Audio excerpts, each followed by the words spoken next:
I thought of doing that with us. My last name's Bernath. Her last name's Baumgartner. And so we took the Bern and the Baum, combined them, and it actually is BernBaums.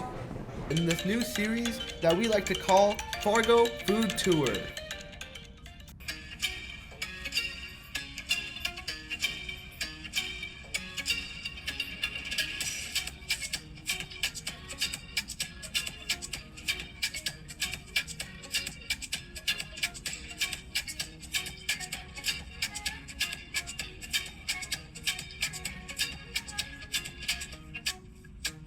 I'm Andrea Baumgartner. I'm a co-owner, founder, and chef.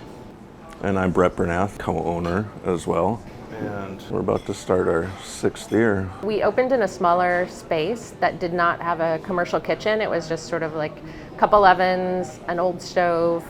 It was in a mid-century furniture store that Brett ran.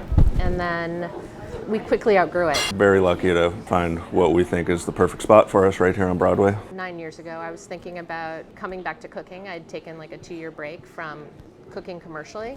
We had operated a different restaurant prior to Bern Baums, and it was more focused. It was more fine dining, small plates, dinner service only. What we came up with was we had made bagels at our last restaurant, thanks to Brett. We sort of mixed, in a sense, that overlap from my background and his background. When we were thinking about what we were going to do next, I thought, let's see if we can just do day shifts. And then the food concept, was she thought, okay, well, if we're going to do breakfast, lunch, let's start with the bagels and develop a menu from there. And we quickly realized that her kind of food heritage and mine, there were overlaps with the Scandinavian and the Jewish Ashkenazi flavors and tastes, and so she built the menu from there. We have a lot of things that are standard for a Jewish deli, like chicken matzo ball soup, bagel, and so some of the things we just sort of put our own sort of imprint on it. So I think a lot of things are sort of reimagined deli items, and then there are some things that are more from my background, like the Nordic lamb, which both Jewish culture and like Northern European culture overlap. A signature item, I think it's kind of the bagels, because we make them from scratch.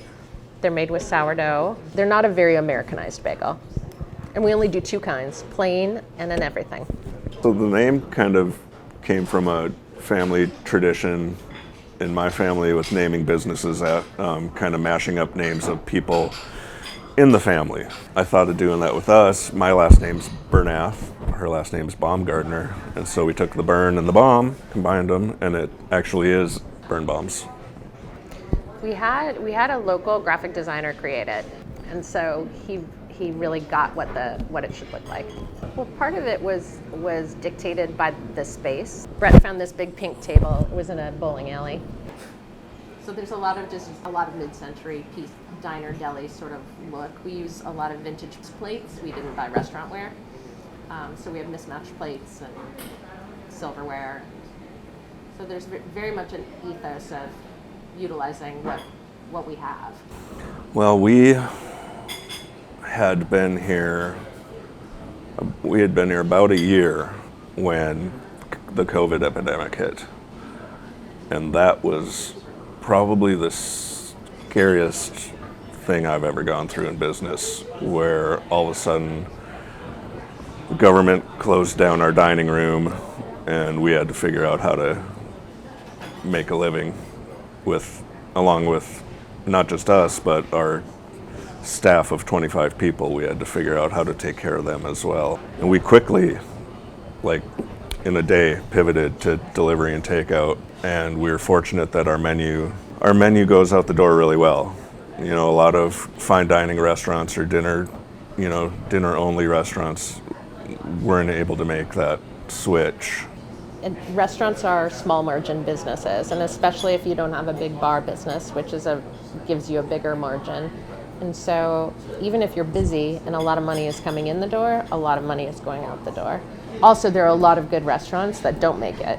And it's not because they're not good, it's because it's a really hard business. For sure. I think the biggest mistake people make opening their first restaurant is taking on far too big of a debt load.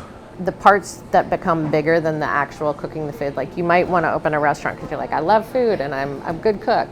But that's like a very small part of what you end up doing.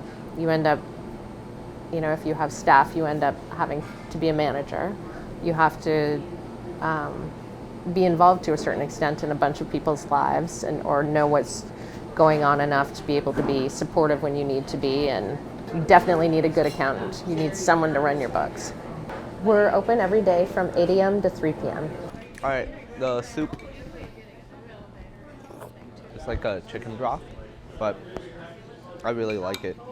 The chicken brings out a lot of flavor. That was really good. Holy cow.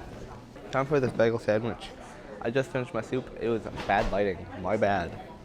They are not joking when they say the bagel is different than most places.